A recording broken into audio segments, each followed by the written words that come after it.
लेपालक बेटे की बीवी हराम नहीं है। चुनांचे मुंह बोला जिसको हम कहते हैं लेपालक, गोद लेना जिसको हम कहते हैं, लेपालक भी कहते हैं, गोद लेना भी कहते हैं, मुंह बोला भी बोलते हैं, जिस इलाके में जो रिवाज हो उसका हुक्म। चुनांचे लेपालक बेटे की बीवी उसे गोद लेने वाले शख्स पर हराम नहीं है।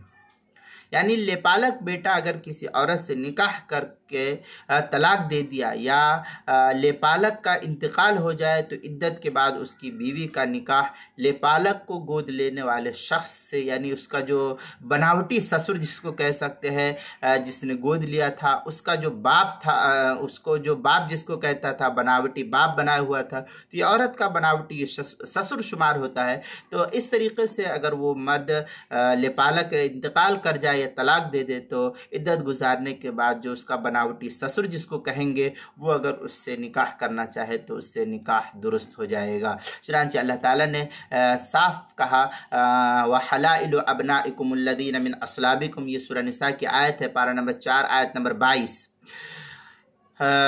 मजमुअल नूर में है वज़करल अस्लाब इखराज इब्नुल मुतबन्ना फ़इन्ना हलीलतहु ला तहरुम। मजमुअल नूर पहली जिल्द सफ़ा 477, मकतबा फ़क़ीहुल उम्मत देवबंद का छपा हुआ नुस्खा है ये।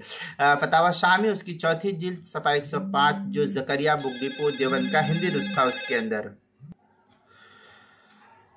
फतावा शामी के अंदर है ज़करल असलाब लि इखराज इब्नुल मुतबन्ना। ये इबारत जो है मजमुअल अनहुर के अंदर भी है, पहली जो सफ़ा 477, जो मकतबा फ़क़ीहुल उम्मत देवबंद का हिंदी नुस्खा है, और फतावा शामी की चौथी जो सफ़ा 105, और तफसीर मजहरी में है फ़ला यसबुल बिल तबन्ना शैउन मिन अहकामिल बुनुव्वा मिनल इर्सी व रहमतुन निकाह वगैरह दालिक। इस तरीके की बात जो है तफसीर मजहरी की 7वीं जिल्द सफ़ा 292, जो ज़करिया बुक डिपो देवबंद का हिंदी नुस्खा है उसके अंदर।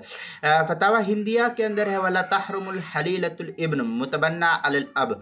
इस तरीके की बात जो है फतावा हिंदिया की पहली जिल्द सफ़ा 274, किताबुल मसाइल उसकी चौथी जिल्द सफ़ा 100 76 और 77 पर भी इसको नकल किया गया है।